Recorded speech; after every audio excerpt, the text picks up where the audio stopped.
नमस्कार दोस्तों, मैं मोहित त्रिपाठी। आज हम बात करेंगे जम्मू कश्मीर विधानसभा से पहले कश्मीर के इतिहास के बारे में। कश्मीर, जिसे धरती का स्वर्ग कहा जाता है, अपनी अद्भुत प्राकृतिक सुंदरता और समृद्ध सांस्कृतिक इतिहास के लिए जाना जाता है। लेकिन इसके इतिहास में एक वक्त ऐसा भी आया जब इस शांत घाटी में बड़े बदलाव हुए। राजा रिंचन, जो बौद्ध धर्म से आए थे, ने सत्ता में आने के बाद इस्लाम धर्म अपनाया और कश्मीर के पहले मुस्लिम शासक बने।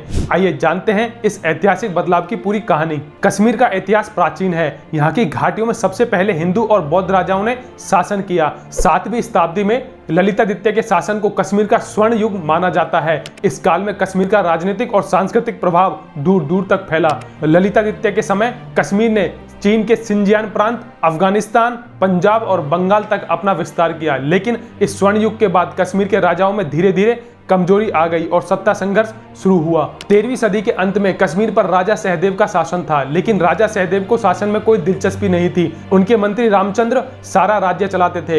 इसी दौरान तिब्बत से एक शरणार्थी राजकुमार रिंचन कश्मीर पहुंचा। रिंचन ने बताया कि गृह युद्ध के दौरान उसके पिता की हत्या हो गई और वो जान बचाकर कश्मीर आया है। लेकिन इस दौरान कश्मीर पर मंगोल आक्रमणकारी जुलचू ने हमला किया।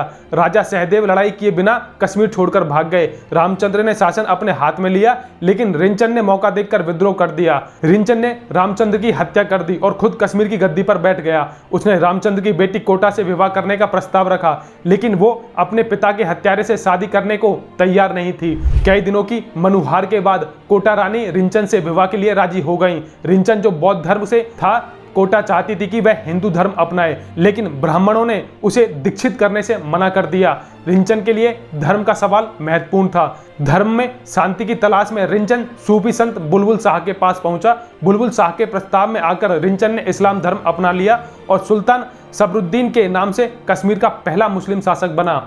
रिंचन ने श्रीनगर की पहली मस्जिद का निर्माण कराया और उसके साथ आए कई बौद्ध सैनिक और अधिकारी भी इस्लाम में परिवर्तित हो गए। इस्लाम अब कश्मीर में एक महत्वपूर्ण ताकत बन गया। हालांकि रिंचन का शासन लंबे समय तक नहीं चला। 1323 में उसकी मृत्यु के बाद राजा सहदेव के भाई उदयन देव ने सत्ता संभाली और रिंचन की पत्नी कोटा से विवाह किया। लेकिन कुछ ही सालों में कश्मीर की गद्दी पर शाह मीर नामक एक शक्तिशाली मंत्री का उदय हुआ। शाह मीर ने 1339 में कश्मीर की गद्दी पर कब्जा कर लिया और इस तरह कश्मीर के पहले मुस्लिम वंश की स्थापना की, जिसने अगले 220 साल तक कश्मीर पर शासन किया। ये वो समय था जब कश्मीर में इस्लाम तेजी से फैल रहा था और सत्ता परिवर्तन के साथ साथ धार्मिक परिवर्तन भी हो रहे थे। शाह मीर वंश के शासकों में सुल्तान सिकंदर सबसे विवादित रहे। उन्होंने धर्म के नाम पर कठोर कदम उठाए और हिंदू मंदिरों को नष्ट कर दिया।